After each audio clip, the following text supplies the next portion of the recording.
High friends, welcome to Lakshmi maths. RRB NTPC 2026க்கான classes வந்து கொண்டு போயிட்டு இருக்கோம். முக்கியமான மேக்ஸ் அண்ட் ரீசனிங் கொஸ்டின் வந்து இன்னைக்கு டிஸ்கஸ் பண்ண போறோம். இதுக்கு முன்னாடி ஒரு கிளாஸ் வந்து கம்ப்ளீட் பண்ணிட்டோம். அந்த கிளாஸை பார்க்கல அப்படின்னா அதை ஃபர்ஸ்ட் பார்த்துருங்க. இன்னைக்கு கிளாஸ்க்குள்ள போறதுக்கு முன்னாடி ஒரு முக்கியமான அனௌன்ஸ்மெண்ட். நம்ம லக்ஷ்மி மேக்ஸ் ஆப்ல இருக்கக்கூடிய எல்லா கோர்சஸ்க்கும் ஆஃபர் வந்து அனௌன்ஸ் பண்ணியிருக்கோம். அப்கமிங்ல வரக்கூடிய ரயில்வேயோட என்டிபிசிக்கு அப்ளை பண்ணியிருக்கேன், குரூப் டிக்கு அப்ளை பண்ண போறேன், எஸ்எஸ்சி எக்ஸாம் ப்ரிப்பேர் பண்ணிட்டு இருக்கேன், எனக்கு ஒரு பெஸ்ட்டான ஆன்லைன் கிளாஸ் வேணுங்கிற student first all in one கோர்ஸ்ல நீங்க ஜாயின் பண்ணிக்கலாம். இந்த ஒரு கோர்ஸ்லேயே ரயில்வே, எஸ்எஸ்சி, பேங்கிங்னு எல்லா சென்ட்ரல் கவர்மெண்ட் எக்ஸாமும் கவர் பண்ற மாதிரி கிளாஸஸ் எல்லாமே கொடுத்துருப்போம். இதோட ஃபீஸ் வந்து 2500. இன்னைக்கு ஜாயின் பண்ற ஸ்டூடெண்ட் 1899 பே பண்ணி ஜாயின் பண்ணிக்கலாம். அதே மாதிரி எஸ்எஸ்சி ஜிடிக்கான டெஸ்ட் பேட்ச், செக்ஷன் கண்ட்ரோலரோட test batch, NTPC test batch, எம்டிஎஸோட டெஸ்ட் பேட்ச், குரூப் டிக்கான டெஸ்ட் பேட்ச், கரண்ட் அஃபேருக்கான பிடிஎஃப் கோர்ஸ்ல ஜாயின் பண்ற ஸ்டூடெண்ட் 599 பே பண்ண வேண்டாம், நீங்க 399 பே பண்ணி ஜாயின் பண்ணிக்கலாம். ரயில்வே எஸ்எஸ்சிக்கு எனக்கு ஸ்டடி மெட்டீரியல்ஸ் வேணுங்கிற ஸ்டூடெண்ட் இ புக்குக்கான கோர்ஸ்ல ஜாயின் பண்ணிக்கலாம். இதோட ஃபீஸ் வந்து 999. ஓகேவா? ஸோ இன்னைக்கு டெஸ்ட் பேட்ச், கரண்ட் அஃபேர்ல ஜாயின் பண்றீங்க அப்படின்னா 399 பே பண்ணி ஜாயின் பண்ணிக்கலாம். ஆல் இன் ஒன்ல ஜாயின் பண்ற ஸ்டூடெண்ட் 1899 பே பண்ணி ஜாயின் பண்ணிக்கலாம். இந்த ஆஃபர் வந்து ஆல்ரெடி எஸ்டர்டேவே க்ளோஸ் ஆகிருச்சு. ஸோ இன்னைக்கு 1 டே மட்டும் ஆஃபர் வந்து எக்ஸ்டெண்ட் பண்ணிருக்கோம். ஸோ இன்னைக்கு ஜாயின் பண்ற ஸ்டூடெண்ட் இந்த நம்பரை லக்ஷ்மி மேக்ஸ்ன்னு சேவ் பண்ணிட்டு இந்த நம்பருக்கு ஆல் இன் ஒன்னுனா I want all in one message பண்ணுங்க. கரண்ட் அஃபேர்னா ஐ வாண்ட் சிஏன்னு மெசேஜ் பண்ணுங்க. நீங்க மெசேஜ் பண்ணதும் டீம்ல இருந்து கான்டாக்ட் பண்ணிட்டு ஜிபே நம்பர் இல்ல அக்கௌண்ட் நம்பர் கொடுப்பாங்க. ஆல் இன் ஒன் அப்படின்னா 1899 பே பண்ணிட்டு பேமெண்டோட ஸ்கிரீன்ஷாட் சென்ட் பண்ணுங்க. டெஸ்ட் பேட்ச் அப்படின்னா 399 பே பண்ணிட்டு பேமெண்டோட ஸ்கிரீன்ஷாட் சென்ட் பண்ணீங்கன்னா பேக்எண்ட்ல இருந்து உங்களுக்கு அக்சஸ் கொடுத்துருவாங்க. இந்த ஆஃபர் வந்து இன்னைக்கு நைட்டு 12 o'clock கூட உங்களுக்கு வந்து க்ளோஸ் ஆகுது. உங்க ஃப்ரெண்ட்ஸும் ரயில்வே எஸ்எஸ்சி படிச்சிட்டு இருக்காங்க, எங்க இருந்து படிக்கணும், எப்படி படிக்கணும்னு தெரியாம இருக்காங்கன்னா அவங்களுக்கும் ஆஃபர் பத்தின இன்ஃபர்மேஷனை ஷேர் பண்ணுங்க. ஃபர்ஸ்ட் கொஸ்டின் பாருங்க. Select the figure that will replace the question mark in the following figure series. பின்வரும் எண்ணிக்கை வரிசையில் கேள்விக்குறியை மாற்றும் படத்தை தேர்ந்தெடுக்கவும் சொல்லியிருக்காங்க. ரொம்ப ஈஸியான கொஸ்டின், பார்த்ததுமே எக்ஸாம்ல நாம வந்து ஆன்சர் பண்ணிடலாம். ஸோ நல்லா பாருங்க, ஒரு ஸ்கொயர் வந்து கொடுத்துருக்காங்க. ஸ்கொயருக்குள்ள பாருங்க ஒரு டைமண்ட் ஷேப் வந்து கொடுத்துருக்காங்க. ரெண்டாவது படத்துலையும் டைமண்ட் ஷேப் கொடுத்துருக்காங்க. மூணாவது படத்துலையும் டைமண்ட் ஷேப் வந்து கொடுத்துருக்காங்க. அப்போ கொடுத்துருக்க ஷேப்ஸ் தான் என்ன இருக்கு, உங்களுக்கு இடம் வந்து மாறுது. அது எப்படி மாறுதுங்கிறது தான் இங்க லாஜிக். அப்ப இங்க வந்து பாருங்க டைமண்ட் ஷேப் எங்க இருக்கு, இந்த இடத்துல டைமண்ட் ஷேப் இருக்கு. அப்ப இந்த 1வது இடத்துல இருந்து எங்க போகுது டைமண்ட் ஷேப், அடுத்து 2வது இடத்துக்கு போகுது. ஓகே, அதுக்கு அடுத்த இதுல எங்க போகும், 3வது இடத்துக்கு போகும். அதுக்கப்புறம் என்ன எங்க போகும், 4வது இடத்துக்கு போகும். ஓகேவா? அப்ப ஃபர்ஸ்ட் டைமண்ட் ஷேப் இங்க இருக்கு, 2வது எங்க வருது, இந்த இடத்துக்கு வருது. 3வது உள்ளது எங்க வருது, இந்த இடத்துக்கு, அதாவது இங்க வரும். அப்ப 4வது உள்ள டைமண்ட் ஷேப் எங்க வரும், இங்க வரும். ஓகேவா? சோ கடைசியா டைமண்ட் ஷேப் எங்க வந்திருக்கும், இங்க வந்திருக்கும். அப்போ ஃபர்ஸ்ட் வந்து ஷேட் பண்ணி வரணும், அடுத்து ஷேட் இல்லாம வரணும், அடுத்து ஷேட் பண்ணிருக்கணும். அப்ப அடுத்து உள்ளதுல எப்படி இருக்கக்கூடாது, ஷேட் வந்து இருக்கக்கூடாது. அப்ப இந்த இடத்துல எனக்கு டைமண்ட் ஷேப் வரணும். அப்ப இந்த ஆப்ஷனை நான் எலிமினேட் பண்ணிடலாமா? இந்த இடத்துல எனக்கு டைமண்ட் ஷேப் கொடுத்துருக்காங்க, ஆனா எனக்கு ஷேடு இல்லாம வரணும். இவன் ஷேட் பண்ணி கொடுத்துருக்கிறதுனால இதையும் நான் எலிமினேட் பண்ணிடலாம். இப்ப இந்த ரெண்டு ஆப்ஷன்ல ஏதோ ஒண்ணுதான் எனக்கு கரெக்ட். இங்கேயும் டைமண்ட் ஷேப், இங்கேயும் டைமண்ட் ஷேப் கொடுத்துருக்காங்க. சர்க்கிள் பாருங்க, சர்க்கிள் வந்து மிடில்ல தான் வரணும். எல்லாத்துலயுமே சர்க்கிள் வந்து மிடில்ல தான் கொடுத்துருக்காங்க. இதுல ஷேட் பண்ணிருந்தாங்கன்னா அடுத்து ஷேட் பண்ணிருக்க கூடாது, அடுத்து என்ன பண்ணணும், ஷேட் பண்ணிருக்கணும். அப்ப அடுத்த உள்ளதுல என்ன பண்ணிருக்கணும், ஷேட் பண்ணிருக்க கூடாது. அப்ப வெறும் சர்க்கிள் மட்டும் வந்திருக்கணுமா? சோ இங்கேயும் அதே மாதிரி சர்க்கிள் மட்டும் தான் கொடுத்துருக்காங்க. இப்ப இந்த ட்ரையாங்கிள் வச்சுதான் நான் வந்து எலிமினேட் பண்ணணும். ட்ரையாங்கிள பாருங்க, ட்ரையாங்கிள் வந்து எனக்கு எப்படி இருக்கு, சோ இந்த இடத்துல இருக்கு, அப்படிதானே? சோ இப்ப ட்ரையாங்கிள் வந்து எனக்கு இந்த இடத்துல இருக்கு. அடுத்த இதுல எனக்கு எங்க வரணும், இங்க வரும், அப்படிதானே? சோ இந்த இடத்துல இருக்கு, அதுக்கப்புறம் செகண்ட் பிளேஸ் இங்க வருது. ஓகே, அடுத்த ட்ரையாங்கிள் எங்க வருது, அடுத்த ட்ரையாங்கிள் இங்க வரணும். அதுக்கு அடுத்த ட்ரையாங்கிள் எங்க போகும், இங்க, அதாவது இங்க போகுது, இங்க, இங்க, அதுக்கப்புறம் இங்க மேல போகணும். ஓகே, சோ இந்த இடத்துக்கு ட்ரையாங்கிள் வந்து வரணும். இங்கேயும் ட்ரையாங்கிள் இங்க தான் கொடுத்துருக்காங்க, இங்கேயும் இங்க தான் கொடுத்துருக்காங்க. சோ அது வந்து எந்த பொசிஷன்ல என்ன மாதிரி ட்ரையாங்கிள் வருதுங்கிறத வச்சுதான் நாம ஆப்ஷனை எலிமினேட் பண்ணணும். ஸோ ட்ரையாங்கிள் ஃபர்ஸ்ட் படத்துல எப்படி இருக்கு, இந்த மாதிரி இருக்கு. ரெண்டாவது படத்துல எப்படி இருக்கு உங்களுக்கு, ஸோ இந்த மாதிரி இருக்கு. ட்ரையாங்கிள ரெண்டா பிரிங்க, ரெண்டா பிரிச்சா எப்படி இருக்கும், லெஃப்ட் ரைட்னு மாறும். அப்போ லெஃப்ட்ல இருக்க இந்த கோடு இங்கேயும், ரைட்ல இருக்க இந்த பகுதி இங்கேயும் வந்திருக்கு. ஓகே, ஸோ அப்போ அடுத்து இந்த ட்ரையாங்கிள் இந்த மாதிரி இருக்குன்னா மேல போகும்போது இதை லெஃப்ட் ரைட்னு பிரிக்கணும். ஓகே, ஸோ லெஃப்ட் ரைட்னு பிரிச்சிங்கன்னா இப்படி இருக்க ட்ரையாங்கிள் உங்களுக்கு எப்படி மாறும், இப்போ லெஃப்ட் ரைட்னு பிரிச்சிங்கன்னா இது லெஃப்ட், இது ரைட்டு, ரைட்ல இருக்கிறது இந்த பக்கம் வந்துடும். ஸோ இந்த மாதிரி வந்துடும், லெஃப்ட்ல இருக்கிறது இந்த பக்கம் வந்துடும். அப்போ உங்களுக்கு எப்படி வரும், சோ இந்த மாதிரி வரும். ஓகே, அப்போ எனக்கு இந்த படத்தை நான் வந்து எலிமினேட் பண்ணிரலாம். ஆப்ஷன் டி தான் நான் என்ன சொல்லிரலாம், கரெக்ட்னு சொல்லிரலாம். ஓகே, புரிஞ்சிருச்சா? அடுத்த क्वेश्चन பாருங்க. அடுத்த கொஸ்டின்ல என்ன சொல்லியிருக்காங்க, a sum of rupees 9350 was taken as a loan. This is paid in 2 equal installments. If the rate of interest is 20% per annum compounded annually, then what is the value of each installment? 2017 ஆண்டுக்கு ரூபாய் 9350 வந்து கடனாக எடுக்கப்பட்டது. So கடன் principal, okay, கடன் எவ்வளவு வாங்கியிருக்கோம், 3550 ரூபாய் வந்து கடன் வாங்கியிருக்கோம். இது 2 சம தவணைகளில் கட்டப்படுகிறது. ஈக்குவல் இன்ஸ்டால்மெண்ட்ல இதை வந்து பே பண்ணணும். ஓகே, சோ வட்டி போடுவாங்க அப்படிதானே. நம்ம இன்ஸ்டால்மெண்ட்ல இப்ப 1000 ரூபாய் ஒரு பொருளோட மதிப்பு அப்படின்னா இன்ஸ்டால்மெண்ட்ல வாங்குறோம் அப்படின்னா அவங்க எப்படி வாங்குவாங்க, அட்லீஸ்ட் 1200 ரூபாய் அதுக்கு அந்த பொருளோட அசல் விலைக்கு மேல கொஞ்சம் வட்டி போட்டு தான் இன்ஸ்டால்மெண்ட்ல பே பண்ற மாதிரி இருக்கும். அப்ப அதை வந்து நம்ம ஈக்குவலா என்ன பண்றோம், இங்க வந்து பே பண்றோம். வட்டி விகிதம் எவ்வளவு அப்படின்னு பாத்தீங்கன்னா 20% வந்து இது பண்றாங்க. அப்ப அந்த தவணையின் மதிப்பு என்ன, ஃபர்ஸ்ட் இன்ஸ்டால்மெண்டோட மதிப்பு என்ன, செகண்ட் இன்ஸ்டால்மெண்டோட மதிப்பு என்ன, ரெண்டு வேல்யூமே சேம் தான், ரெண்டுமே 2 தவணையா தான் நம்ம வந்து கட்ட போறோம். ஓகே, அப்ப அந்த தவணையின் மதிப்பு என்ன, இதுதான் கொஸ்டின்ல கேட்டிருக்காங்க. சோ இதை எப்படி சால்வ் பண்ணலாம், காம்பவுண்ட் இன்ட்ரெஸ்ட்ல நான் உங்களுக்கு ஷார்ட்கட் சொல்லி கொடுத்துருக்கேன். ரேட் ஆஃப் இன்ட்ரெஸ்ட்டை ஃப்ராக்ஷன்ல எப்படி எழுதலாம், 20% 1/5ன்னு எழுதலாம். அப்ப இங்க பிரின்சிபல் இங்க அமௌண்ட்னு போட்டுடலாம். அப்ப 5 ரூபாய் பேங்க்ல போட்டிருக்கோம் அப்படின்னா வட்டி எவ்வளவு போடுறாங்க, 1 ரூபாய் போடுறாங்க. அப்ப 5 ரூபாய் கடன் வாங்கினா திருப்பி செலுத்துறது எவ்வளவு, 6 ரூபாயா செலுத்தணும். ஓகேவா, சோ இங்க எத்தனை இன்ஸ்டால்மெண்ட், 2 இன்ஸ்டால்மெண்ட் அப்படிதானே. சோ அதான கொஸ்டின்ல சொல்லியிருக்காங்க. சோ அப்போ இதுல வந்து 2 இன்ஸ்டால்மெண்டா நாம வந்து பே பண்ண போறோம். அதான கொஸ்டின்ல சொல்லியிருக்காங்க 2 ஈக்குவல் இன்ஸ்டால்மெண்ட். அப்போ ஃபர்ஸ்ட் இன்ஸ்டால்மெண்ட்ல ஃபர்ஸ்ட் இயர்ல எவ்வளவு போடுவோம், பிரின்சிபல் 5, அமௌண்ட் 6. அப்ப 2 இன்ஸ்டால்மெண்ட்னா இங்கேயும் ஒரு 5 போட்டுக்கோங்க, இங்க ஒரு 6 போட்டுக்கோங்க. ஏன்னா 2 இன்ஸ்டால்மெண்ட். ஓகேவா, சோ இப்போ நான் என்ன பண்ண போறேன்னு பாருங்க. சோ இங்க வந்து உங்களுக்கு என்ன கிடைக்கும், செகண்ட் இயர்ல என்ன கிடைக்கும். சோ இது எங்க போடுவோம், நாம காம்பவுண்ட் இன்ட்ரெஸ்ட் கண்டுபிடிக்கும் போது. இப்ப இந்த இன்ஸ்டால்மெண்ட் பொறுத்த வரைக்கும் நாம என்ன பண்ணணும் அப்படின்னா செகண்ட் இயர் வரும்போது ஏற்கனவே ஃபர்ஸ்ட் இயர்ல இருக்கக்கூடிய வேல்யூவை ஸ்கொயர் பண்ணணும். அப்ப இங்க 5 ஸ்கொயர் 6 ஸ்கொயர்னு கிடைக்கும். புரியுதா, சோ நார்மலா நம்ம காம்பவுண்ட் இன்ட்ரெஸ்ட் 2 வருஷத்துக்கான கூட்டு வட்டி கண்டுபிடிக்கும் போது நம்ம வந்து என்ன பண்ணுவோம், சோ எத்தனை வருஷம் இருக்கோ அதே இதை அப்படி போடுவோம். ஓகேவா, சோ நார்மலா இப்ப காம்பவுண்ட் இன்ட்ரெஸ்ட் கண்டுபிடிக்கும் போது 2 வருஷத்துக்குன்னா 5 6ன்னு போட்டு இது 25 பார்ட் இது 36 பார்ட்னு போட்டு கண்டுபிடிப்போம். இப்ப இன்ஸ்டால்மெண்ட் ப்ராப்ளம் பொறுத்த வரைக்கும் இப்ப ஃபர்ஸ்ட் இயர், ஓகே, சோ 1/5 நமக்கு வந்திருக்கு. 5ங்கிறது பிரின்சிபல், 1ங்கிறது வட்டி. அப்ப இங்க 5 இங்க 6ன்னு போட்டுடலாம். செகண்ட் இயர்னா என்ன பண்ணணும், இது அப்படியே ஸ்கொயர் ஆகும். 5 ஸ்கொயர் 6 ஸ்கொயர். சப்போஸ் தேர்ட் இன்ஸ்டால்மெண்டா இருக்கு அப்படின்னா 3 தவணைகள்ல கெட்டுறோம் அப்படின்னா உங்களுக்கு எப்படி வரும் அப்படின்னா இது அடுத்த இதுல எப்படி வரும்னா 5 கியூப் 6 கியூப்னு வரும். ஓகே, 4 தவணைகள்னா 5/4 6/4ன்னு வரும். ஓகேவா, சோ இப்ப புரியுதா இன்ஸ்டால்மெண்ட்ல எப்படி போடணும்னு. சோ கொடுத்திருக்க அந்த ரேட் ஆஃப் இன்ட்ரெஸ்ட்டை நான் வந்து அசல் எவ்வளோ வட்டி எவ்வளோங்கிற மாதிரி பிரிச்சுட்டேன். அசல் வந்து 5 பார்ட் வருது, வட்டி 1ங்கும் போது அமௌண்ட் வந்து எவ்வளவு வருது, 6ன்னு வருது. அப்ப ஃபர்ஸ்ட் இன்ஸ்டால்மெண்ட்ல என்ன வரும், பிரின்சிபல் 5, அமௌண்ட் வந்து 6ன்னு வரும். அப்ப செகண்ட் இன்ஸ்டால்மெண்ட்ல என்ன பண்ணணும், இதை வந்து ஸ்கொயர் பண்ணணும். அப்ப 5 ஸ்கொயர்னா உங்களுக்கு என்ன வரும், 25. 6 ஸ்கொயர்னா என்ன வரும், 36ன்னு வரும். ஓகேவா, அப்போ 2 தவணையுமே 2 இன்ஸ்டால்மெண்ட்டுமே அவங்களுக்கு என்னவா இருக்கு, சேமா தான் இருக்கு. அப்படிதானே, நீங்க கொடுக்க வேண்டிய அமௌண்ட் பாத்தீங்க அப்படின்னா ஃபர்ஸ்ட் இன்ஸ்டால்மெண்ட்ல 6 பார்ட் கொடுக்குறீங்க, ரெண்டாவது இன்ஸ்டால்மெண்ட்ல பாத்தீங்க அப்படின்னா 36 பார்ட் கொடுக்குறீங்க. கொஸ்டின்ல என்ன சொல்லியிருக்காங்க, 2 தவணையுமே 2மே ஈக்குவல் இன்ஸ்டால்மெண்ட். ஓகே, 2 தவணைகளுமே எப்படி இருக்கணும், ஒரே மாதிரியான அமௌண்ட் தான்.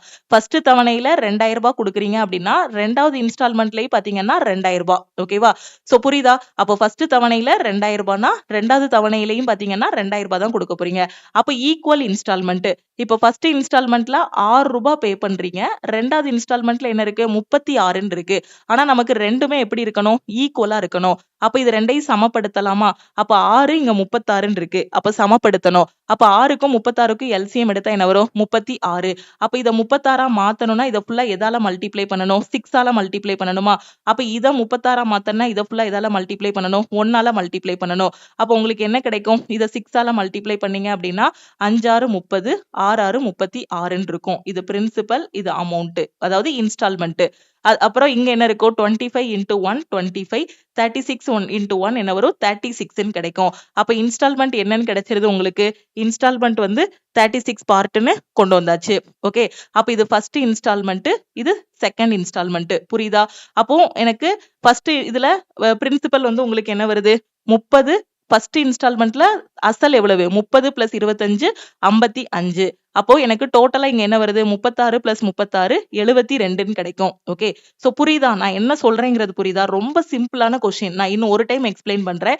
Rate of interest 20%. அப்ப இது பிரின்சிபல், இது அமௌண்ட்னு போட்டுக்கோங்க. 20% 1/5ன்னு போடலாம். First instalment, second instalment. அப்போ 5 ரூபாய் அசலு. அப்போ தொகை எவ்வளவு வரும்? 5 பிளஸ் 1 6ன்னு செலுத்துவீங்க. அப்ப ரெண்டாவது இன்ஸ்டால்மெண்ட்ல இது என்ன பண்ணணும்னா இதை ஸ்கொயர் பண்ணணும். அப்ப இது 25, இது 36ன்னு மாறும். ரெண்டுமே ஈக்குவல் இன்ஸ்டால்மெண்ட். அப்ப ரெண்டுக்குமே சேமான வேல்யூ தான் வரணும். அப்ப எல்சிஎம் எடுக்கணும். அப்ப இதை வந்து என்ன பண்ணணும்? 6ஆல மல்டிப்ளை பண்ணணும். அப்ப இது ஃபுல்லா 6ஆல மல்டிப்ளை பண்ணா இது 36ஆ மாறுமா? அப்ப இதை 6ஆல மல்டிப்ளை பண்ணணும், இது 6ஆல மல்டிப்ளை பண்ணணும். அப்படி பண்ணும்போது இதோட வேல்யூ 30ன்னு இருக்கும், இதோட வேல்யூ 36ன்னு இருக்கும். இது ஏற்கனவே இங்க 25ன்னு இருக்கு, இங்க 36ன்னு இருக்கு. அப்ப இது பிரின்சிபல், இது இன்ஸ்டால்மெண்ட். ஓகே, சோ அப்போ உங்களுக்கு ஆன்சர் என்ன கிடைக்கும்? இங்க 30 பிளஸ் 25 55, 36 பிளஸ் 36 72ன்னு கிடைக்கும். ஓகே, இப்போ நமக்கு பிரின்சிபல் சொல்லிட்டாங்க, நம்ம எவ்வளவு கடன் வாங்கியிருக்கோங்கிறத சொல்லிட்டாங்க. எவ்வளவு வாங்கியிருக்கோம்? 9350. அப்ப அந்த 9350 எதுக்கு ஈக்குவலா இருக்கும்? இந்த 55 பார்ட்டுக்கு ஈக்குவலா இருக்குமா?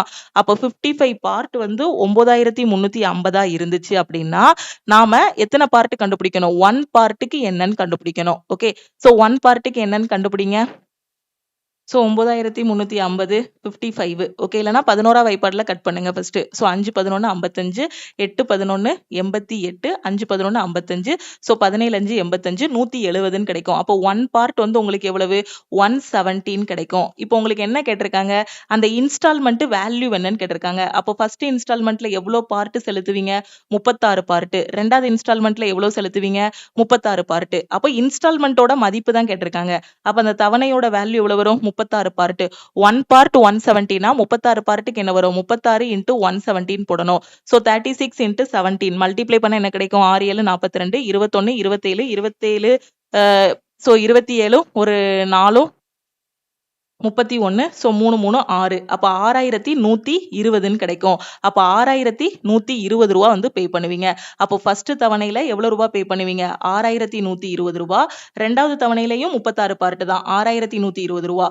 அப்ப டோட்டலா எவ்வளவு பே பண்றீங்கன்னா 0 4 2 2, சோ 12240 ரூபாய் பே பண்றீங்க. ஓகே, இல்ல 9350 ரூபாய்க்கு ஒரு ஃப்ரிட்ஜோ ஒரு வாஷிங் மிஷினோ வாங்குறீங்க. ஓகே, 9350 ரூபாய்க்கு ஒரு டிவி வாங்குறீங்க. அந்த டிவியை நீங்க இன்ஸ்டால்மெண்ட்ல பே பண்ண போறீங்க. அப்ப இன்ஸ்டால்மெண்ட்ல கொடுக்கறாங்கன்னா அதுக்கு வட்டி போடுவாங்க. அப்படிதானே? அது காரா இருக்கட்டும், எது நாம இஎம்ஐல வாங்கினாலுமே கொஞ்சம் எக்ஸ்ட்ரா காசு கொடுக்கணும். அப்ப எவ்வளவு கொடுக்குறீங்கன்னா 9350க்கு மாசம் 6120 ரூபாய் கொடுக்குறீங்க. உங்களை 2 தவணையா கட்ட சொல்றாங்க. மாசம் 6120 ரூபாய் கட்டுறீங்க. ஃபர்ஸ்ட் மாசம் ஒரு 6120, ரெண்டாவது தவணையில ஒரு 6120. அப்போ 9350 ரூபாய் மதிப்புள்ள பொருளுக்கு 12240 ரூபாய் வந்து கொடுப்பீங்க. ஓகேவா? அத முதல் தவணையோட இது என்னன்னு கேட்டிருக்காங்க. ஒவ்வொரு தவணையின் மதிப்பு கேட்டிருக்காங்க. மொத்தமா எவ்வளவு ரூபான்னு கேட்கல, ஒவ்வொரு தவணையின் மதிப்பு. அப்போ ஒவ்வொரு தவணையின் மதிப்பு எவ்வளவு கண்டுபிடிச்சோம்? 6120. 6120ங்கிறது ஆப்ஷன் சி. உங்களுக்கு புரியணுங்கிறதுக்காக தான் நான் ரொம்ப சிம்பிளா ஸ்டெப் பை ஸ்டெப்பா சொல்லியிருக்கேன். ஆனா எக்ஸாம்ல பார்த்ததுமே இதை வந்து ஒரு நிமிஷத்துக்கு முன்னாடியே இந்த சம்ம சால்வ் பண்ணிடலாம். கொஞ்சம் கால்குலேஷன் பார்ட் பார்த்ததுமே இந்த பிரின்சிபல் எத்தனை பார்ட், இன்ஸ்டால்மெண்ட் அமௌண்ட் எவ்வளவு பார்ட்னு கண்டுபிடிக்கணும். ஈக்குவேட் பண்ண போறோம். 1 பார்ட்டுக்கு என்னன்னு கண்டுபிடிச்சு மல்டிப்ளை பண்ணிட்டீங்க அப்படின்னா ஆன்சர் வந்துரும். ஓகே, அடுத்த கொஸ்டின் பாருங்க. இதுல என்ன சொல்லியிருக்காங்க? ஸ்டேட்மெண்ட்டும் அசம்ஷனும் கொடுத்திருக்காங்க. சோ அந்த ஸ்டேட்மெண்ட்ல இருந்து என்னெல்லாம் யூகிக்கலாம் நீங்க? The government has decided to provide monetary relief to the farmers in the drought hit areas. Okay, government வந்து ஒரு டெசிஷன் எடுத்திருக்காங்க. என்ன அப்படின்னா வறட்சியால் பாதிக்கப்பட்ட பகுதிகளுக்கு நிவாரணம் கொடுக்கணும் அப்படிங்கிற மாதிரி ஒரு முடிவு எடுத்திருக்காங்க. அசம்ஷன் பாருங்க, the farmers of the affected area may accept the government relief. அப்படிதானே? வறட்சியால பாதிக்கப்பட்டிருக்காங்க. அப்ப இந்த மாதிரி கவர்மெண்ட்ல இருந்து ஒரு அனௌன்ஸ்மெண்ட் வருது அப்படின்னா அந்த வறட்சியால பாதிக்கப்பட்ட மக்கள், அந்த ஃபார்மர்ஸ் வந்து என்ன பண்ணுவாங்க? அதை வந்து என்ன பண்ணுவாங்க? அக்செப்ட் பண்ணிக்கிடுவாங்க. ஓகே, எங்களுக்கு ஒரு நிவாரணம் கொடுத்தீங்கன்னா அடுத்து அது எங்களுக்கு வந்து யூஸ்ஃபுல்லா இருக்குங்கிற மாதிரி ஃபார்மர்ஸ் வந்து அக்செப்ட் பண்ணிக்கிடுவாங்க. அப்படிதானே? அப்ப இந்த ஸ்டேட்மெண்ட்ல இருந்து இது வந்து என்னது? இந்த அசம்ஷன் கரெக்ட் தான். The government employees may be able to reach the affected farmers to provide relief. அப்ப கவர்மெண்ட்ல இருந்து உத்தரவு வந்துருச்சு, இந்த மாதிரி ஒரு ஆர்டர் போடுறாங்க அப்படின்னா என்ன பண்ணுவாங்க? கவர்மெண்ட் எம்ப்ளாயிஸ் வந்துட்டு யாரெல்லாம் அஃபெக்ட் ஆயிருக்காங்களோ அவங்களுக்கு அந்த இதை வந்து என்ன பண்ணுவாங்க? அந்த மானிட்டரியை வந்து கொடுக்கறதுக்கு ஏற்பாடு பண்ணுவாங்க. The government employees may be able to reach the affected farmers to provide relief. Okay, அப்ப ரெண்டுமே ஃபாலோ ஆகுது. தமிழ் மீடியம் பாருங்க. கூற்று என்னன்னா, வறட்சியால் பாதிக்கப்பட்ட பகுதிகளில் உள்ள விவசாயிகளுக்கு நிவாரணம் வழங்க அரசு முடிவு செய்துள்ளது. இதுல இருந்து என்னெல்லாம் யூகிக்கலாம்? பாதிக்கப்பட்ட பகுதி விவசாயிகள் அரசின் நிவாரணத்தை ஏற்கலாம். அப்படிதானே? ஏதாவது ஒரு பாதிப்பு, ஒரு புயலோ வெள்ளமோ ஏதோ வறட்சியோ வந்துருச்சு, அப்போ கவர்மெண்ட் வந்து அவங்களுக்கு நிவாரணம் கொடுக்கும்னா வேண்டாம்னா சொல்லுவாங்க? எல்லாருமே அப்படிதான் அக்செப்ட் பண்ணதானே செய்வாங்க. அப்ப அந்த நிவாரணத்தை ஏற்பாங்க. இது வந்து ஃபர்ஸ்ட் பாயிண்ட் கரெக்ட். அரசு ஊழியர்கள் என்ன பண்ணுவாங்க? கரெக்டா அந்த இடத்துக்கு போவாங்க. யாரெல்லாம் பாதிக்கப்பட்டிருக்காங்களோ அவங்க எல்லாருக்கும் அந்த நிவாரணம் கிடைக்கிறதுக்கு வழிவகை செய்வாங்க. அப்படிதானே? அரசு ஊழியர்கள் பாதிக்கப்பட்ட விவசாயிகளுக்கு நிவாரணம் வழங்கலாம். அப்போ போத் 1 and 2 implicit. ஓகே, அப்ப ரெண்டுமே அதுல இருந்து நாம யூகிக்கலாம். ஓகே, அடுத்த கொஸ்டின். இதுல என்ன சொல்லியிருக்காங்க? M can complete a work in 50 days. N alone can complete the work in 100 days. Both of them work together. Then in 25 days, what percent of work will be completed? M மட்டும் ஒரு வேலையை பார்க்கறான் அப்படின்னா 50 நாள்ல ஒரு வேலையை பார்த்து முடிப்பானா? அதே வேலையை N கிட்ட கொடுக்குறேன் அப்படின்னா அவன் பார்த்து முடிக்கிறதுக்கு 100 நாள் ஆகும்.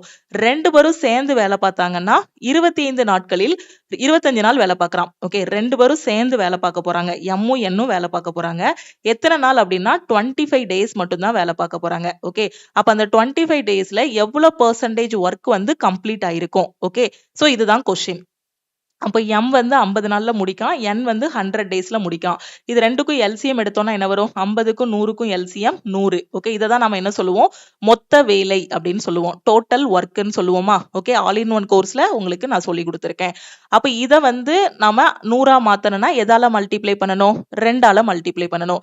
தெரியலன்னா இந்த 50 எடுத்துட்டு வாங்க. 100 டிவைடட் பை 50ன்னு போடுங்க. கேன்சல் பண்ணா என்ன வரும்? 2ன்னு கிடைக்குமா? அப்ப இங்க 2 போட்டுடலாம். 100 100ஆ மாத்தணும்னா என்ன பண்ணணும்? 1ஆல மல்டிப்ளை பண்ணணும். சோ 1ன்னு போட்டுடலாம். அப்ப இங்க இருக்கிறது உங்களுக்கு என்ன அப்படின்னா திறன். ஓகேவா? சோ எம்மோட திறமை எவ்வளவு அப்படின்னா ஒரு நாளைக்கு 2 கேக் பண்றான். என்னோட திறமை எவ்வளவு அப்படின்னா ஒரு நாளைக்கு ஒரு கேக் பண்றாங்க. ஓகேவா? ஒரு நாளைக்கு எவ்வளவு பண்றான்? ஒரு கேக் பண்றான். அப்ப ரெண்டு பேரையும் சேர்த்து வேலைக்கு வச்சிருக்கேன். அப்போ ஒரு நாளைக்கு எத்தனை கேக் பண்ணுவான்? எம்மையும் என்னையும் சேர்த்து வேலைக்கு வச்சிருக்கேன்னா எம்மோட திறமை ஒரு நாளைக்கு 2 கேக் பண்ணுவான். என்னோட திறமை ஒரு நாளைக்கு ஒரு கேக் தான் பண்ணுவான். அப்போ ஒரு நாளையில எம்மும் என்னும் சேர்ந்து வேலை பார்த்தாங்கன்னா எனக்கு எத்தனை கேக் பண்ணி முடிப்பாங்க? எவ்வளவு வேலை முடியும்? ஒரு நாளைக்கு 2 + 1, அதாவது ஒரு நாளைக்கு 3 வேலை முடிஞ்சிரும். 3 கேக் பண்ணிருவாங்க. ஓகே, இப்ப என்ன சொல்லிருக்காங்க? 25 நாள் வந்து சேர்ந்து வேலை பார்க்கறாங்க. 25 நாள் என்ன பண்றாங்க? சேர்ந்து வேலை பார்க்கறாங்க. அப்ப 25 நாள் சேர்ந்து வேலை பார்த்தாங்கன்னா எத்தனை பார்ட், எவ்வளோ எனக்கு வேலை வந்து முடியும்? ஒரு நாளைக்கு 3 கேக் பண்றான். 25 நாள் 2 பேரையும் கண்டினியூஸா வேலைக்கு வர வைக்கிறேன். அப்ப எத்தனை கேக் பண்ணி முடிப்பாங்க? ஒரு நாளைக்கு 3னா 25 நாளைக்கு 25 × 3 75 கேக் பண்ணுவாங்க. ஓகே, இது புரியணுங்கிறதுக்காக தான் உங்களுக்கு கேக்குன்னு சொல்றேன். ஒரு நாளைக்கு 3 கேக்கு, 25 நாள் வேலை பார்க்கறான் அப்படின்னா எவ்வளவு கேக் பண்ணுவான்? 75 கேக் பண்ணுவான். டார்கெட் எவ்வளவு? மொத்த வேலை எவ்வளவு? 100 கேக் பண்ணணும். மொத்த வேலை எவ்வளவு? 100 கேக் பண்ணணும். அப்ப 100ல அவன் எவ்வளவு பண்றான்? 100 கேக்ல 75 கேக் தான் பண்றான். அப்ப எவ்வளவு பெர்சன்டேஜ்? பார்த்தோன்னே சொல்லிடலாம். எவ்வளவு? 75%ன்னு சொல்லிடலாம். பார்த்தோன்னே சொல்ல தெரியலையா?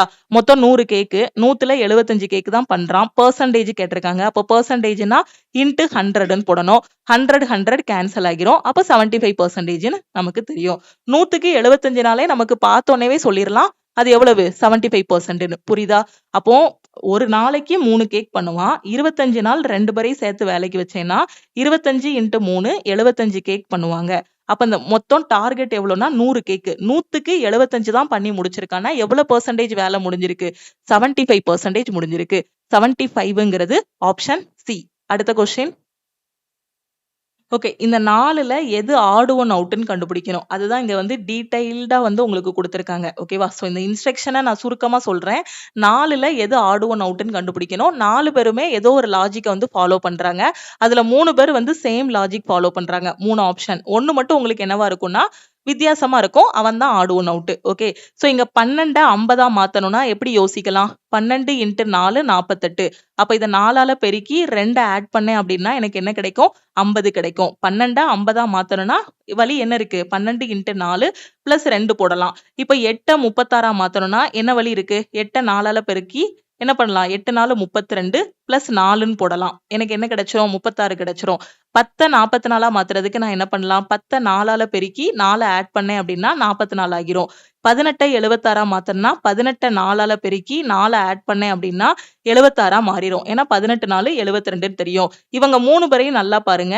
8 36ஆ மாறுறது, 10 44ஆ மாறுறது, 18 76ஆ மாறுறது. இவங்க 3 பேரையும் பாருங்க என்ன லாஜிக் ஃபாலோ பண்றாங்க? இன்டு 4 பிளஸ் 4ங்கிற லாஜிக் ஃபாலோ பண்றாங்க. இந்த 12 நல்லா பாருங்க என்ன லாஜிக் ஃபாலோ பண்றாங்க?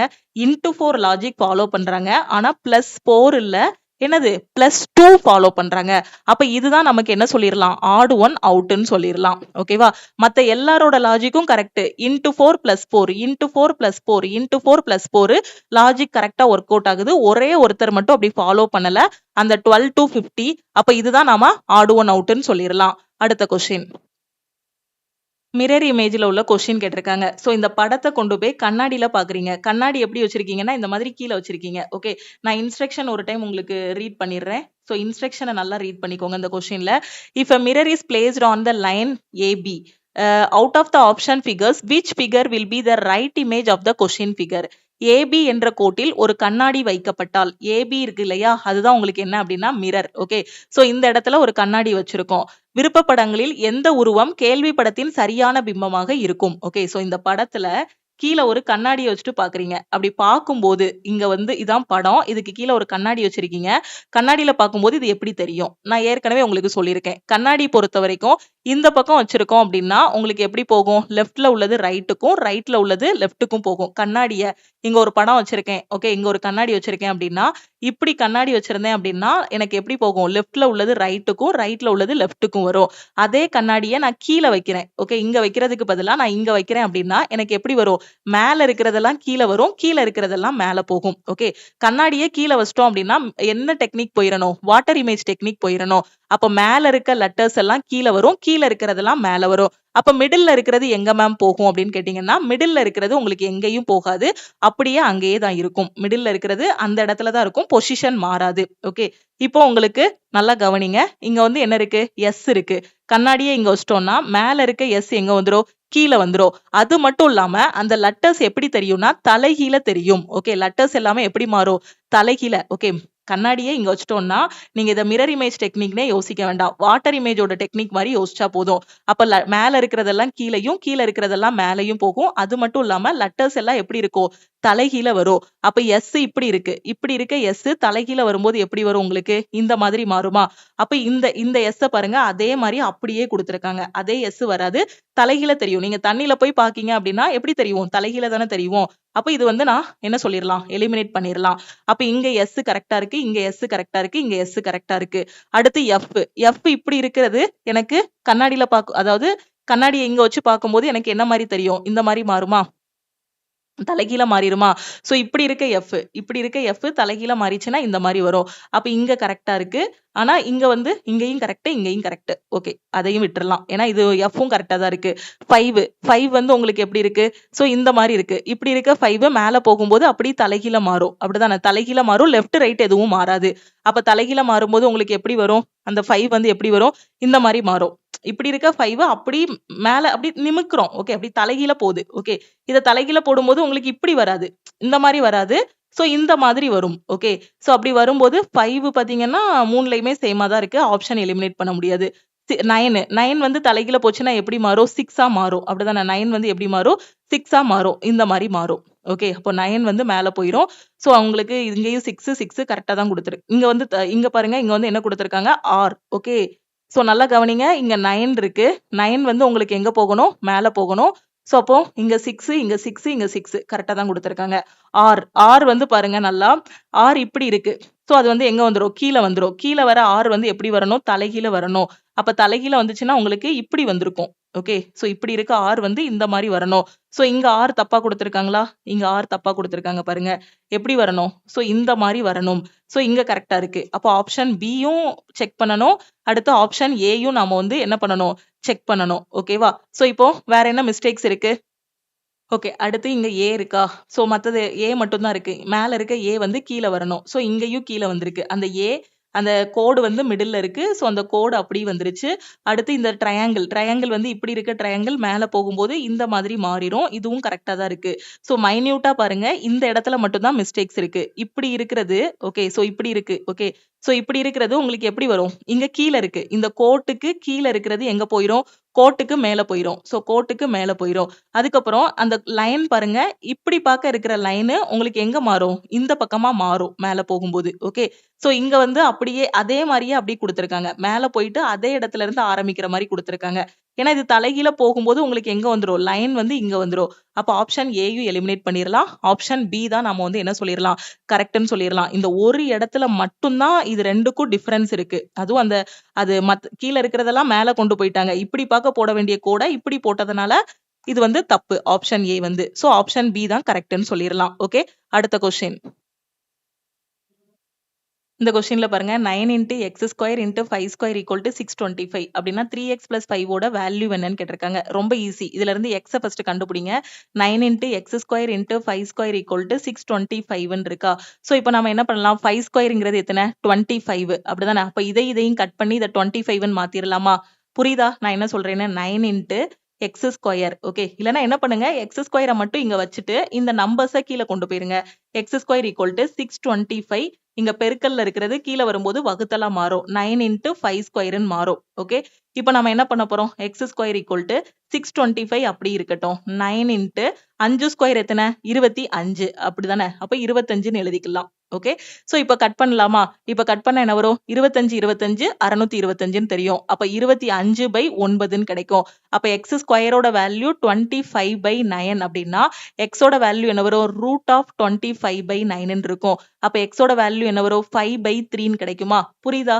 5/3 x ஓட வேல்யூ வந்து கிடைச்சிருது. இத சிம்பிளா பார்த்ததுமே சொல்லிரலாம். இங்க 5 ஸ்கொயர் இருக்கு. 5 ஸ்கொயரையும் இதையும் கட் பண்ணோம்னா 25ன்னு வரும். 9 கீழ போயிரும். அப்ப x ஸ்கொயர் வந்து 25/9 இருந்துச்சுன்னா x ஓட வேல்யூ வந்து 5/3. ஓகே. நமக்கு என்ன கேட்டிருக்காங்க? 3x plus 5 ஓட வேல்யூ கேட்டிருக்காங்க. அப்ப 3x plus 5 வந்து உங்களுக்கு என்ன கிடைக்கும்? 3 into x ஓட வேல்யூ வந்து 5/3. ஓகே. பிளஸ் இங்க ஒரு 5 இருக்கா? 5. 3 கேன்சல் ஆகிரும். அப்போ 5 plus 5 இருக்கும். 5 plus 5 எத்தனை? 10. 10ங்கிறது ஆப்ஷன் டி. ஓகே. கிளியரா? அடுத்த கொஸ்டின் போலாமா? இந்த கொஸ்டின்ல பாருங்க. Study the diagram carefully and answer the question given below. Find the number of rural unemployed males. Okay. So இந்த படத்துல முக்கோணம் அப்படிங்கிறது பாத்தீங்கன்னா எம்ப்ளாய்ட குறிக்குது. ஓகே. செவ்வகம், இந்த செவ்வகம் இருக்கு இல்லையா? செவ்வகமா சதுரமா? செவ்வகம். ஓகே. இது வந்து மேல குறிக்குது. இது வந்து இந்த சதுரம் வந்து எதை குறிக்குது அப்படின்னா ரூரலை குறிக்குது. ஓகே. சோ இந்த சதுரம்னா என்னது? ஸ்கொயர் வந்து ரூரல் பீப்புளை குறிக்குது. இந்த ரெக்டாங்கிள் வந்து எதை குறிக்குது அப்படின்னா மேல குறிக்குது. இந்த ட்ரையாங்கிள் வந்து எம்ப்ளாய்ட குறிக்குது. இப்ப நீங்க என்ன கண்டுபிடிக்கணும்னா number of rural unemployed males. Okay. So வரைபடத்தை கவனமாக படித்து கீழே கொடுக்கப்பட்ட கேள்விக்கு பதிலளிக்கவும். கிராமப்புற வேலையில்லாத ஆண்களின் எண்ணிக்கையை கண்டறியவும். ஓகே. சோ கிராமப்புறம்னா இந்த என்னது? ஸ்கொயர் தான் கிராமம். ஓகேவா? சோ ஆண்கள் அப்படிங்கிறது என்னதுன்னா இந்த செவ்வகம். ஓகே. எம்ப்ளாய்டுனா என்னது? வேலை இருக்கிறவங்க. ஓகே. சோ வேலை இருக்கிறவங்க. ஓகே. இப்ப நீங்க கண்டுபிடிக்க வேண்டியது வேலை இல்லாதவங்கள. Find the rural unemployed males. Okay. Rural unemployed. அப்ப அன்எம்ப்ளாய்டுனா யாரு வரக்கூடாது? எம்ப்ளாய்டு வரக்கூடாது. வேலை இருக்கிறவன் வரக்கூடாது. அப்ப இந்த ட்ரையாங்கிளை நான் எடுத்து விட்டுறணும். ஓகே. அப்ப ட்ரையாங்கிள் ஃபுல்லா நான் எடுத்துறணும். ரூரல். ஓகே. ரூரலுக்குள்ள பார்க்கணும். ரூரல்ல அன்எம்ப்ளாய்ட நான் பார்க்கணும். அப்ப எம்ப்ளாய்டு ஃபுல்லா எடுத்துறணும். Rural unemployed males. ஓகே. அப்ப ரூரல் அன்எம்ப்ளாய்டு மேல்ஸ்னா யார வரணும்? ஓகே. அப்ப அன்எம்ப்ளாய்டுனா எம்ப்ளாய்ட எடுத்து விட்டுறணும். இப்ப ரூரலுக்குள்ளயும் இருக்கணும், அவன் மேல்ஸுக்குள்ளயும் இருக்கணும். ரூரலுக்குள்ளயும் மேல்ஸுக்குள்ளயும் யார் இருக்காங்க? இப்ப 12 வந்து ரூரலுக்குள்ள இருக்கு. ஆனா மேல்ஸுக்குள்ள இல்ல. விட்டுறலாம். 10 எடுங்க. 10 வந்து எங்கெல்லாம் இருக்கு? ரூரலுக்குள்ளயும் இருக்கு. அதாவது இந்த சதுரத்துக்குள்ளயும் இருக்கு, இந்த செவ்வகத்துக்குள்ளயும் இருக்கு. அப்ப ரூரல்லையும் இருக்கு, மேல்லையும் இருக்கு. அப்ப 10 தான் இதுக்கான ஆன்சர். அப்ப ரூரல் அன்எம்ப்ளாய்டு மேல்ஸ் எத்தனை பேரு? 10. 10ங்கிறது ஆப்ஷன் ஏ. ஓகே. கிளியரா? அடுத்த கொஸ்டின். ஸோ இது போகவே இன்னும் நெறைய கொஸ்டின்ஸ் இருக்கு. ஸோ இந்த கொஸ்டின்ஸ் எல்லாத்தையும் நாம வந்து அடுத்தடுத்த கிளாஸ்ல டிஸ்கஸ் பண்ணலாம். ஓகே. ஸோ இந்த கிளாஸஸ் எல்லாமே கண்டிப்பா உங்களுக்கு யூஸ்ஃபுல்லா இருக்கும். மறக்காம லைக் பண்ணுங்க. டவுட்ஸ் ஏதாவது இருக்கு அப்படின்னா கமெண்ட் பண்ணுங்க. உங்க ஃப்ரெண்ட்ஸுக்கும் இந்த வீடியோவை ஷேர் பண்ணுங்க. ஸோ டே 1ல இருந்து கிளாஸஸ் வந்து ஸ்டார்ட் பண்ணியிருக்கோம். இன்னைக்கு நாம டிஸ்கஸ் பண்ணது டே 2 ஓட கிளாஸ். ஸோ ஆர்ஆர்பி என்டிபிசி வந்து ஜூன்ல நாம வந்து எக்ஸ்பெக்ட் பண்ணலாம். ஜூன் வரைக்கும் வரக்கூடிய கிளாஸஸை கண்டினியூஸா பார்த்துட்டு வாங்க. ஜனவரி 1ல இருந்து டெய்லி பேசிஸ்ல நாம வந்து கரண்ட் அஃபேரும் டிஸ்கஸ் பண்ண போறோம். சோ முடிஞ்ச அளவுக்கு உங்க ஃப்ரெண்ட்ஸுக்கும் இந்த வீடியோவை ஷேர் பண்ணுங்க. ரயில்வே எஸ்எஸ்சி அப்ளை பண்ணிருக்காங்க. எங்க இருந்து படிக்கணும், எப்படி படிக்கணும்னு தெரியாம இருக்காங்க அப்படின்னா மறக்காம நம்ம ஆப்ல இருக்கக்கூடிய ஆல் இன் ஒன் கோர்ஸ் பத்தின இன்ஃபர்மேஷனை ஷேர் பண்ணுங்க. கிறிஸ்மஸ்க்காக நம்ம ஆப்ல இருக்கக்கூடிய எல்லா கோர்சஸ்க்கும் ஆஃபர் வந்து அனௌன்ஸ் பண்ணியிருந்தோம். அந்த ஆஃபர் வந்து எஸ்டர்டே நைட்டே க்ளோஸ் ஆகிருச்சு. நிறைய ஸ்டூடெண்ட்ஸ் வந்து ரெக்வஸ்ட் பண்ணி கேட்டதுனால இன்னைக்கு 1 டே மட்டும் ஆஃபர் வந்து எக்ஸ்டெண்ட் பண்ணியிருக்கோம். ஸோ இன்னைக்கு நீங்க எந்த கோர்ஸ்ல ஜாயின் பண்ணாலும் சரி, ஆல் இன் ஒன்ல ஜாயின் பண்றீங்க அப்படின்னா 1899 பே பண்ணி ஜாயின் பண்ணிக்கலாம். 6 ஜனவரில இருந்து ஆல் இன் ஒன் கோர்ஸோட ஃபீஸ் வந்து 2500 வரைக்கும் நாம வந்து இன்க்ரீஸ் பண்ண போறோம். இன்னைக்கு ஆல் இன் ஒன்ல ஜாயின் பண்ற ஸ்டூடெண்ட் 1899 பே பண்ணி ஜாயின் பண்ணிக்கோங்க. எஸ்எஸ்சி ஜிடிக்கு டெஸ்ட் பேட்ச் வேணும், ஆர்ஆர்பி செக்ஷன் கண்ட்ரோலரோட டெஸ்ட் பேட்ச், அதே மாதிரி குரூப் டியோட டெஸ்ட் பேட்ச், என்டிபிசிக்கு டெஸ்ட் பேட்ச், எம்டிஎஸோட டெஸ்ட் பேட்ச்ல ஜாயின் பண்றீங்கன்னா 399 பே பண்ணி ஜாயின் பண்ணிக்கலாம். எனக்கு எல்லாமே வேணும் மேம் அப்படிங்கிற ஸ்டூடெண்ட் ஆல் இன் ஒன் கோர்ஸ்ல ஜாயின் பண்ணிக்கோங்க. இதுல maths, reasoning, science, general awareness எல்லாமே கவர் பண்ணிருப்போம். ஸோ 1899 ஆஃபர் இன்னைக்கு நைட்டு 12 o'clock கூட க்ளோஸ் ஆகுது. அதே மாதிரி எம்டிஎஸோட டெஸ்ட், செக்ஷன் கண்ட்ரோலரோட test, GD test, group D test, NTPC test, daily பேசிஸ்ல எனக்கு கரண்ட் அஃபேர் வேணுங்கிற ஸ்டூடெண்ட் சிஏபிடிஎஃப் கோர்ஸ்லயும் நீங்க வந்து ஜாயின் பண்ணிக்கலாம். ஸோ 399 பே பண்ணிட்டீங்க அப்படின்னா டெஸ்ட் பேட்ச் அண்ட் கரண்ட் அஃபேருக்கு லைஃப் டைம் வேலிடிட்டியோட நீங்க வந்து ஜாயின் பண்ணிக்கலாம். ஆஃபர் வந்து இன்னைக்கு நைட்டு 12 o'clock கூட க்ளோஸ் ஆகுது. ஜாயின் பண்ணக்கூடிய ஸ்டூடெண்ட் இந்த நம்பரை லக்ஷ்மி மேக்ஸ்ன்னு சேவ் பண்ணிட்டு இந்த நம்பருக்கு ஆல் இன் ஒன்னுனா I want all in one message பண்ணுங்க. கரண்ட் அஃபேர் அப்படின்னா ஐ வாண்ட் சிஏன்னு மெசேஜ் பண்ணுங்க. ஓகேவா?